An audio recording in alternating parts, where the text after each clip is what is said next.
it's Chaos World here, and I am doing my own tag, the story writer tag. So question one is, where do you put your ideas?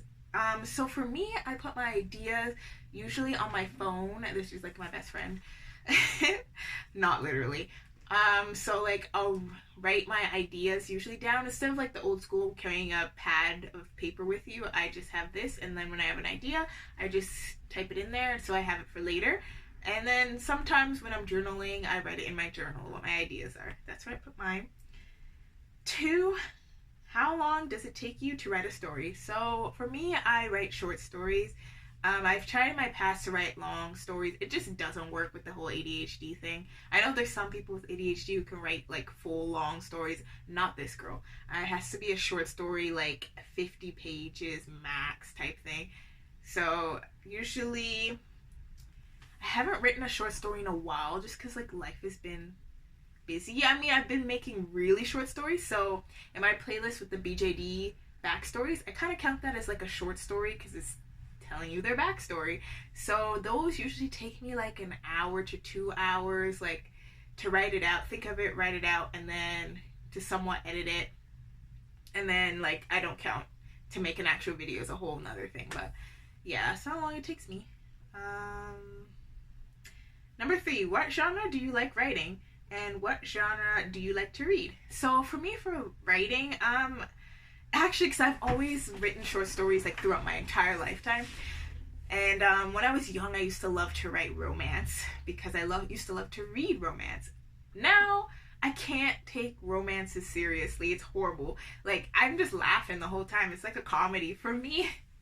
So I guess that kind of like magic has died. There is like relationships in some of my stories, but it's not like super duper romance based, if that makes any sense.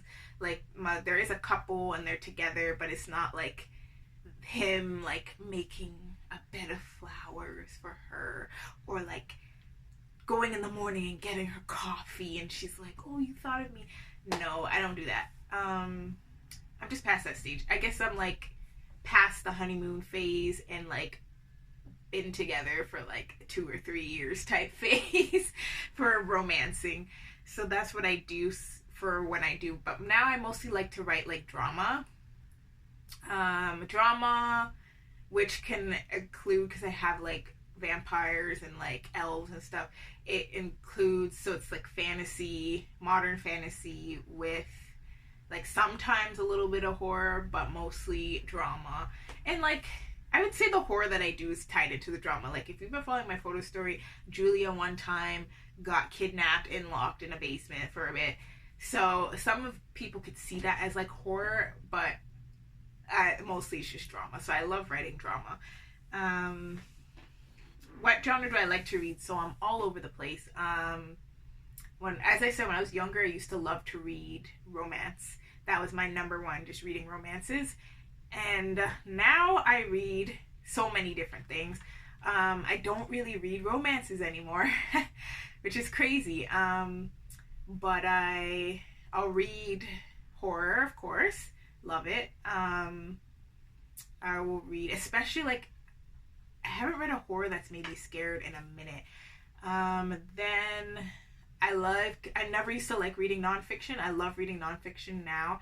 The things I like to read for nonfiction is usually autobiographies of people, sometimes celebrities, and then other times like they are like public figures, like people who I find inspiring, like off the top of my head, like I read Jeanette McCurdy's I'm Glad My Mom Died. I was a huge fan of her when I was a kid, so I did really want to read her story. I read Michelle Obama's book. I've been reading this book by Devin Price called Unmasking Autism. That's nonfiction as well, and it's fantastic. When I'm done it, I'm going to tell you guys about it. It's just, this book is just, we'll get into it when the time comes. And I read a nonfiction book. Oh shoot, I think it's called like the darkest web, I think is what, and it's basically a story about a pedo ring and the lady who was one of the private investigators who helped bust this huge case. something related to Silk Road and stuff. Also, if you are not into true crime, do not look this up. Like, I love true crime and all that stuff, so it doesn't bother me to read about it. So, and I just love seeing how they bust them and like their jail time and all that stuff. I'm like, get him. And like the worse the crime, where I'm like, oh, that's just so bad. That's so appalling. That's disgusting. I'm like, get him, police, get him. Like, so when the police finally gets him, I'm like, yeah, like, ah. So I don't know. For me, it's just like, it's almost like a thriller with, even though it's like true crime, it's a thriller. So I only read and watch like closed cases, because if it's not a closed case, then I just feel depressed. It's sad. It really is. So only closed cases. Let's see. So The Darkest Web. I read this other book. I wish I could remember it, but it was a hard read. This is a nonfiction. A woman who fostered children throughout her lifetime. She's always fostered kids, and these are books about the children she's fostered. So they are nonfiction, telling you what happened, and some of the kids, like the circumstances they come from, and then how they change. It's so amazing. But it's not all kids have a happy ending in it, which that's the hard part. You never know with her book like what happens until you start reading it and you're already invested. So there was one, like, she kind of had a happy ending. Like, there's no kids who like die or anything like that, but a happy ending in society's like view is you like live a normal life and like you're not triggered by your past or anything like that. But not all the kids get this, because of like whatever they go through. Sometimes there are literally just some wounds that are too deep. So that is another like really good read, like her patience with these kids and stuff. It's just so good. If I remember the name, I will put it down below. And yeah. So when it comes to fiction, I love reading fantasy, adventure, and like I said, horror, whether it's fiction or non-fiction. And that's mostly it. I'm usually really open to reading anything. I will not read history. Like, I will do like Outlander and stuff, but like not non-fiction history, because I find it too boring.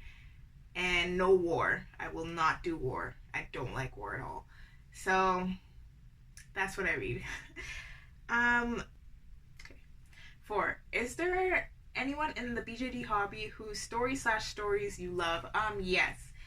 So I'm gonna have to look up the names, to be honest. So we're gonna have to circle back to that. So yeah, we're gonna circle back to that question. Number 5. Does writing energize or exhaust you? A little bit of both.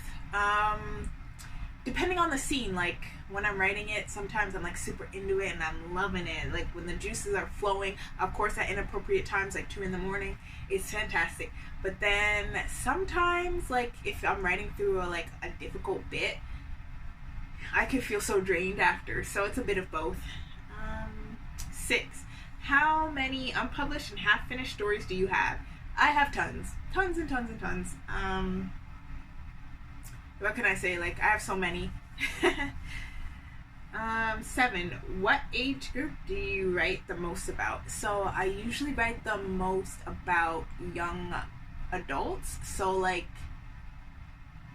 sometimes like teens to young adults. So like 18, 19 to like 20s, almost 30.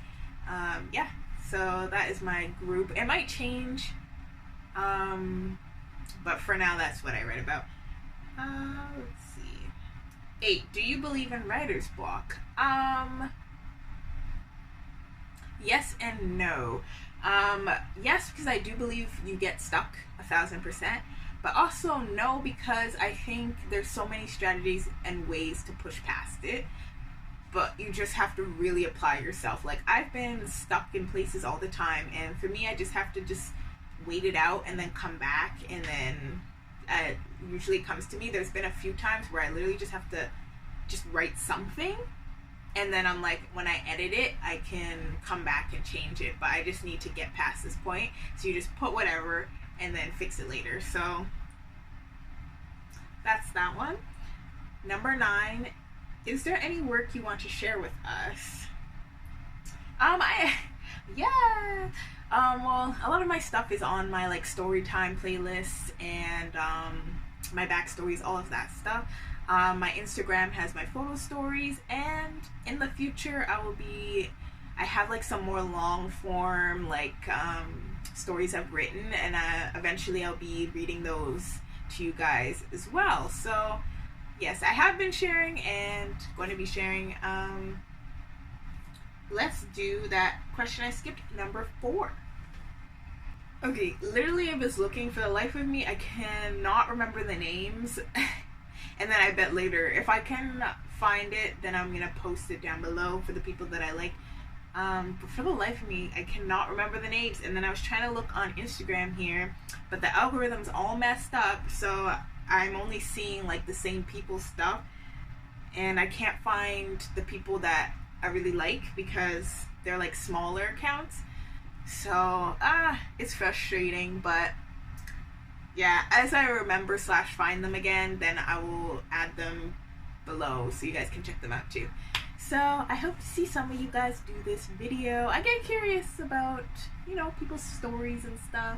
So I hope to see your video soon. Bye for now.